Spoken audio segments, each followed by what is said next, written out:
Ok, estamos de volta com o nosso Rádio Visão desta sexta-feira. E nesse bloco aqui, nesse espaço aqui, é cadeira cativa, doutor Norberto Weber, nosso neurologista. E eu falo nosso porque ele é de todos nós. Todos nós precisamos muito dele, né? Quem ainda não precisou, talvez um dia vai precisar. Por isso que eu falo nosso. Doutor Norberto, muito obrigado por ter vindo mais uma vez. Quero só explicar que sexta-feira passada, nós não pudemos fazer o contato porque o senhor estava num compromisso fora de Santo Anjo. Mas hoje está de volta aqui no nosso Rádio Visão. Bom dia. Bom dia, professor. Bom dia a todos os nossos ouvintes. Mais uma sexta-feira maravilhosa, né, professor? Bacana estar sempre aqui. Eu gostei muito desse teu pronome possessivo aí, nosso, porque realmente eu também me sinto pertencente a esse ambiente aqui, que é a Rádio Santo Ângelo, e eu digo, faço das suas as minhas palavras, na realidade, e tenho para te dizer que esse também é o nosso ambiente. Me sinto muito bem aqui, acolhido, e foi essa também a nossa cidade, a cidade que eu construí, venho construindo, na verdade, o Instituto Ineuro, e tenho tido a grande oportunidade, eu digo eu mesmo, ter a grande oportunidade de ajudar muitas pessoas. Na realidade, não há nada mais interessante do ponto de vista para uma pessoa que estudou saúde de chegar ao final da sua cascata de aprendizagem podendo ajudar as pessoas. Então esse é o objetivo final, e aqui em Santo Ângelo a gente tem tido essa oportunidade de transformar vidas. Isso é muito recompensador do ponto de vista médico, professor. Doutor, antes de entrarmos na pauta, daqui a pouco vou lhe fazer um desafio, mas em cima de dois assuntos que parecem meio prosaicos, mas são extremamente importantes na nossa vida. Daqui a pouco, o doutor chegou agora, nós nem conversamos, não firmamos pauta nenhuma, mas ontem foi escolhido o Papa Leão XIV, o novo pontífice da humanidade, dos católicos, né? Não da humanidade em si, mas dos católicos. Sei que o senhor é muito religioso. Gostou da escolha? Um norte-americano, hein? Bacana, né, professor? A gente teve essa informação no dia de ontem, é uma informação que surpreendeu grande parte dos ouvintes, né? Acho que o senhor também foi pego de surpresa, muito. Eu também estava indo durante o meu consultório quando isso aconteceu, mas me pareceu uma boa escolha, na realidade, no intuito de seguir, né, os passos do Papa anterior, do nosso Papa Francisco, que veio adquirindo assim habilidades estratégicas, inclusive de controle de guerra, que é o que a gente quer, né? A gente dentro do consultório médico, a gente guerreia contra as doenças, né? Claro. Eu acho que a humanidade tem que ir nessa linha de curar tanto espiritualmente e na linha de atitudes que venham a criar ambientes favoráveis de convívio, como é o clima anti-guerra que o Papa Francisco instituiu nessa tentativa humanitária dele, né? Aliás, falar nisso, eu agora ao vivo lhe cumprimento pela sua coluna de sábado passado no Jornal das Missões, uma coluna em que o senhor saiu um pouco da área médica para falar um pouco da atenção que é preciso que os médicos deem aos seus clientes, seus pacientes, porque muitas vezes o cidadão chega lá no seu consultório, ele nem sabe o que ele tem, mas ele quer um afeto, ele quer uma palavra de carinho, enfim, de consolo, ele quer um colo amigo, ele quer um abraço fraterno, né? Isso realmente faz toda a diferença. Essa é uma disciplina, professor, que inexiste, não existe na realidade em faculdade alguma, que é realmente o contato direto, né, entre o profissional de saúde e o ser que o procura. Essa realmente é a grande atitude da medicina. Aliás, nos primórdios da medicina se estabeleceram alguns princípios médicos, certo? E o princípio número 1, puxando o latim, agora me lembrei do latim por causa da questão do Papa que o senhor trouxe aqui, é Sim. Primum non nocere, em latim. Isso quer dizer, a primeira coisa não faça mal, ou seja, a primeira coisa comece já causando bem, certo? Claro. Não toque num organismo se não for para falar uma palavra de consolo, uma palavra de bem-estar, uma palavra que elogie aquele organismo, porque aí a gente já começa num clima favorável. O senhor sabe que a primeira impressão fica realmente em tudo aquilo que a gente procede, né, professor? Claro. Como é que foi a semana na clínica, no Instituto Ineuro? Semana bastante corrida. Nós estamos na sexta-feira, uma semana que realmente nos causou grandes oportunidades. Eu sempre repito essa questão de oportunidades, porque o que a gente quer, enquanto médico, é ter a capacidade de ajudar muitas vezes pessoas que não são somente neurológicas. Então, esta semana, por exemplo, a gente teve a oportunidade de fazer um diagnóstico de tumor de testículo, tá certo?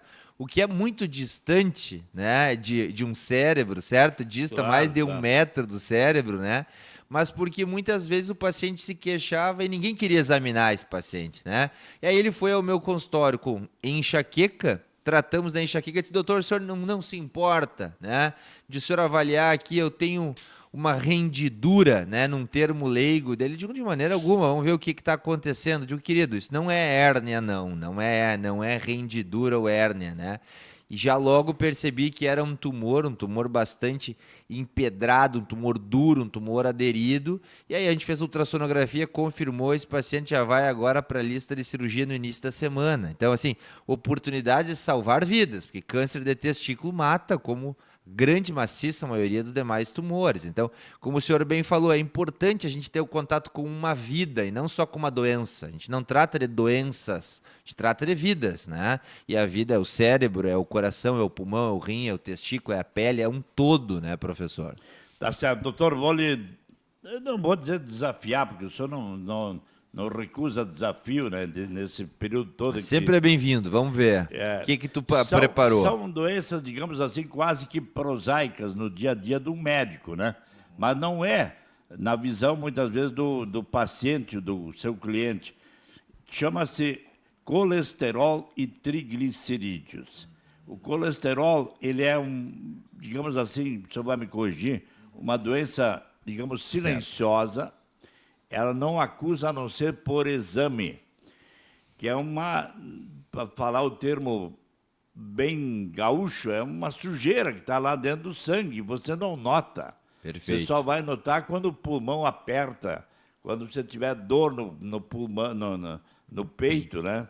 E também nessa esteira, os triglicerídeos, que também fazem mal à saúde. O que o senhor pode falar? O que é ter o colesterol bom e ter o colesterol ruim? Com certeza. Qual é o bom aí? Então, Qual assim, é o ruim? o colesterol ruim é o LDL, né? E o colesterol bom é o HDL. Essas siglas são norte-americanas, são em inglês, né? Mas o que a gente tem que ficar bem atento é que o importante é termos um colesterol ruim abaixo de 130, que é o LDL, menor do que 130, e um colesterol bom preferencialmente mais do que 40 na mulher e 50 no homem, tá certo? Por quê? Porque o colesterol ruim, tá certo? Que é uma molécula de baixo peso, ela tende a aderir-se aos vasos, como o senhor bem usou um termo, uma sujeira, certo? Que vai colando-se nas paredes das artérias e vai formando placas de entupimento vascular. Essas placas, elas aderem em órgãos-chave, como é o caso das carótidas, por exemplo, que levam a circulação para o cérebro, como é o caso das artérias coronárias, que levam a circulação para o coração, como é o caso das artérias renais, que levam a circulação para os rins, né? A mesma coisa as artérias que levam para as pernas.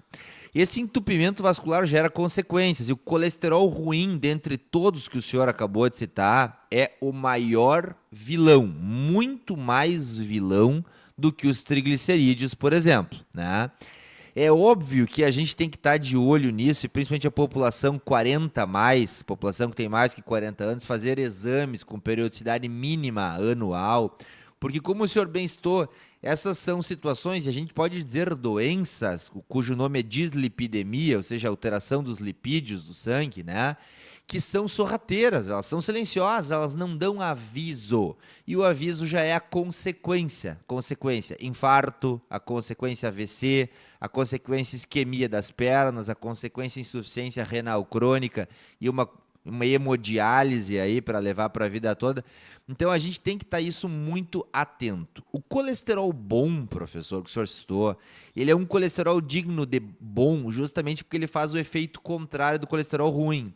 Ele tem uma capacidade de vassoura, de varrer, limpa. de fazer uma limpeza, tá certo? E de carregar consigo o colesterol ruim e fazer uma metabolização. Ou seja, vem aqui colesterol ruim, tu que está causando prejuízo, eu vou te levar junto comigo e tu sai daí, né?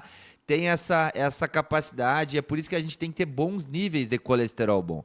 Às vezes eu vejo as pessoas importantes única e exclusivamente com o triglicerídeo. Não, gente, o triglicerídeo, ele é um produto a ser, sim, atentado, só que principalmente a níveis acima de 500, professor. Os níveis acima de 500 de triglicerídeos conseguem ter um impacto muito mais significativo, tá certo? O que a gente tem que prestar muito mais atenção é ter bons estoques de colesterol bom e baixos estoques de colesterol ruim. Esse é um grande segredo, junto com o exercício físico, o controle do peso, o controle do ronco e da pressão arterial, para a gente se proteger, né, das doenças aí cerebrovasculares, cardiovasculares, renais e ter uma longínqua expectativa de vida. Lembrando que a expectativa de vida do brasileiro vem numa melhora, inclusive o Brasil subiu 5 pontos, né, na escala de expectativa de vida junto com o nível educacional e monetização. De quanto hoje?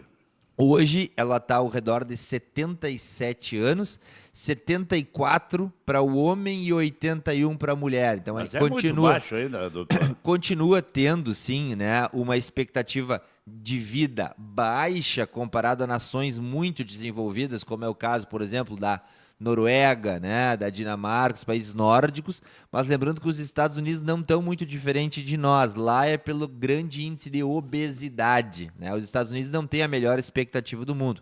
Claro que a gente quer uma expectativa de vida muito maior, né, professor? Contudo, a gente tem que lembrar que os nossos acidentes de trânsito no Brasil, né, eles baixam a nossa média. Então, a gente perde muitos pacientes com 25, 30, 35 anos, né, e acabam entrando nessa conta e acaba a nossa média tendo um impacto negativo aí, né? Nesse cenário que o senhor colocou, parece que o cérebro, ele não acompanha o envelhecimento da fibra do corpo. Tem pessoas com 60, 70 anos que tem cabeça de 40, 50, não é isso? Com certeza. Então a gente tem que lembrar que a saúde mental e a saúde emocional, cerebral, ela nem sempre está diretamente proporcional a uma saúde estética ou a uma saúde muscular, né? Eu recebo alguns avós, né, no meu consultório. Quando digo avô, é um ato carinhoso, certo? De chamar uma pessoa idosa, né? Com cadeira de rodas, com auxílio tremendo, né? Com bengalas para uma tentativa de deambulação, de marcha, mas que me dão aula de 2 ou 3 línguas internacionais e que leem 2 ou 3 tipos de jornal, até mesmo em outras línguas, né? Ao mesmo tempo que o contrário também existe, né, professor? Eu vejo pacientes de 35, 40 anos, né, que não têm assuntos objetivamente para trocar e que não leem, que não se atualizam e que objetivamente também não têm uma estabilidade emocional. E, aliás, essa é a sacada desse século.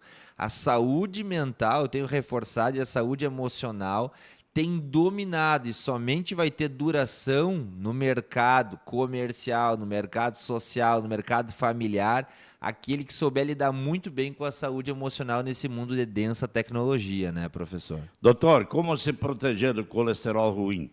Diminuir. E como aumentar o colesterol bom? Perfeito. Na verdade, é a mesma sacada para os dois, tá certo? Diminuir o consumo de gorduras saturadas, dentre as quais nata, maionese, margarina, frituras em excesso, né? E ao mesmo tempo caminhar no mínimo 150 minutos por semana, né?